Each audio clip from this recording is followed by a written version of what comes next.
Good morning.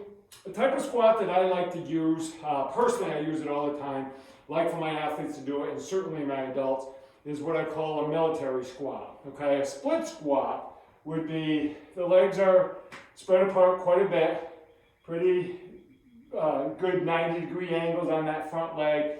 We can pitch forward a little bit, but for the most part there's pretty wide base of support.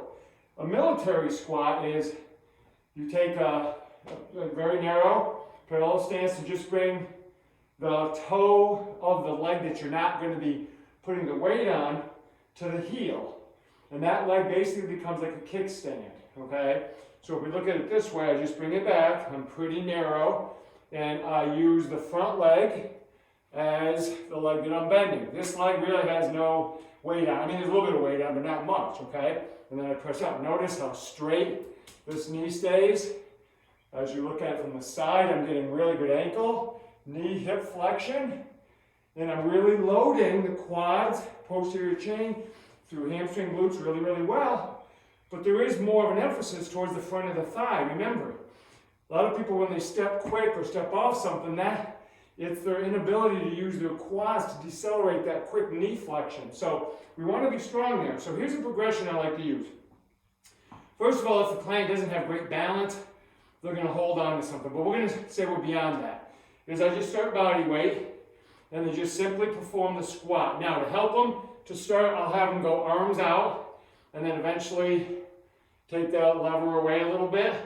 And then here, if I really want to challenge them, I'll go above their head, and they'll work that pattern. And the next one is, we take the weight, so I have a kettlebell, which is good because it's pretty tall, the handle, and what I'm going to do is I'm going to stand next to it, but the kettlebell is going to be at my toes.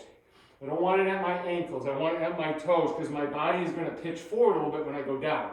So I go opposite foot in a kickstand position. I simply squat straight down, grab on, nice and tight, and then lift. Down under control, and then lift. Okay, now, if I want to add more tension at the top of the lift, okay? Because once I get to a certain degree, especially once I break about 45 degrees, it's not real heavy anymore. I'm pretty strong in that longer lever position. So what I'm going to do is I want to put the tubing over the opposite shoulder, okay? So I'm going to go like this, and it's going to be over the opposite shoulder, draping near the closest foot, okay? And then all I'm going to do is grab way up on it and then make it long, and then just step on it so that it's in the middle of my arch, okay? So now, all I'm going to do is now I have weight when I get to the top, because this band is getting stretched as I get up. So I can get weight at the bottom because of the kettlebell and my body weight, and then I can get some weight at the top as well. So I'm just simply going to go in my kickstand position, drop straight down. This loosens a little bit, okay? But now I get heavy because of this. Get tight, get a breath, press. Now I feel tension on the top, so I go down slow. You can use your other arm as a source of balance. I feel weight through my whole foot. I'm not on the balls of my feet only or the heels only. I'm right in that arch, right in the middle, so everything feels the pressure. Now when I'm done, I go down, release, come up, grab high again, stretch, foot comes off, and then all I would have to do is switch, go down, and then I would be on the other side, ready to operate on the opposite side.